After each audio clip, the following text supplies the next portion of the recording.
안녕하세요. 건강유정 유창희 원장입니다. 오늘은 아침 조조강직이 없어져야만 류마티스 관절염이 진정으로 치유되는 것이다 라는 주제로 설명을 드리겠습니다.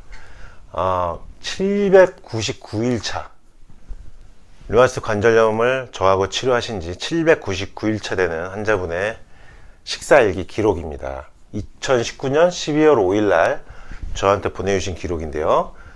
날씨가 많이 추워졌습니다. 다행히 아침에 강직과 통증이 많이 줄었습니다. 이게 중요합니다. 류마티스 관절염이 있을 때 2년, 3년, 4년, 5년 이렇게 치료를 하시잖아요. 약을 복용하거나 주사를 맞거나 시간이 지날수록 아침 조조 강직이 줄어들어야만 진정으로 낫고 있는 것이다. 만약에 내가 약을 먹고 주사 치료를 받는데도 아침 조조 강직과 통증이 점점 심해진다면 그것은 낫고 있는 것이 아닙니다. 무릎 강직 현상으로 절뚝거리면서 걷기는 하지만 통증은 많이 줄어들었습니다. 손가락 팔꿈치도 강직 현상이랑 만지면 좀 아프지만 그래도 통증은 점점 줄어들고 있습니다. 오늘은 발바닥에서 땀이 났습니다. 이거 중요합니다. 발바닥에서 땀이 나는 거예요. 안 나다가 땀이 나는 거예요. 한동안 발이 차가워서 땀이 거의 안 났었거든요. 제가 지난 강의에서 발바닥 족저근막염 그리고 아킬레스 건염 발목 쪽 통증이 줄어들고 부종이 빠지고 운동 범위가 좋아져야지만 류마티스 관절염이 진정으로 치유되는 것이다 말씀드렸죠. 왜? 심장에서 가장 먼 쪽이 발이기 때문에 발 쪽의 붓기와 통증, 운동 범위가 좋아져야만 진정으로 몸 전신의 혈액순환이 좋아진 것이다. 그래서 발 쪽의 증상이 좋아져야지 류마티스 관절염이 진정 치유되고 있는 것이다 라고 설명을 드렸었죠. 이분 이 증상 보십시오. 한동안 발이 차가워서 그러니까 발 쪽으로 혈류순환이 되지 않고 발이 냉하다 보니까 땀이 나질 않았었는데 이분이 드디어 발바닥에서 땀이 났다. 발 쪽이 좋아지고 있는 거예요. 그럼 이분은 보시죠. 발바닥 쪽에서 혈액순환이 이루어지기 시작했고 땀이 나기 시작했고 아침 조조강직과 통증이 줄어들었다. 이런 것이 진정한 류마티스 관절염의 치유 과정입니다.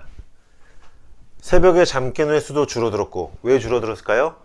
새벽에 잠 깨는 횟수가 줄어든 이유 야간 통증, 몸의 강직이 줄어들었으니까 밤에 아프지 않으니까 깨지 않는 거죠. 전체적으로 컨디션이 좋아지고 있습니다. 그래서 이분 식단 보면은요, 한약 드시면서 녹즙, 현미밥, 미역국, 우엉, 김밥, 된장국, 현미밥, 소고기 여기 보시면 샤브샤브로 드셨죠? 고기를 먹을 때는 끓여서 먹거나 삶아서 드셔야 된다는 거.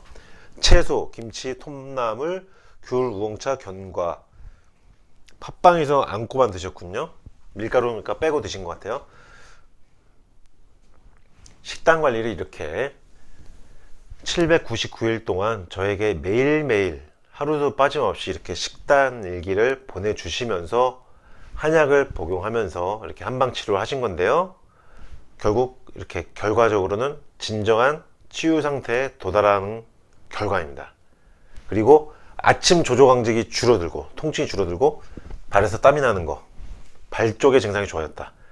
정리하겠습니다. 류마티스 관절염이 진정 치유되고 있다면 아침에 손가락 조조강직과 통증이 좋아져야 한다. 반대로 아침에 손가락과 조조강직이 점점 심해지고 있다면, 점점 나빠지고 있다면 약을 복용하고 주사를 맞더라도 그것은 점점 나빠지고 있는 것이다. 류마티스 관절염이 점점 나빠지고 있는 것이다. 자, 다시 한번 마지막으로 정리하겠습니다. 아침 조조강직이, 아침 통증이 없어져야만 류마티스 관절염이 진정으로 치유되고 있는 것이다. 꼭 기억하십시오. 중요한 내용입니다. 건강교정 유창길 원장이었습니다.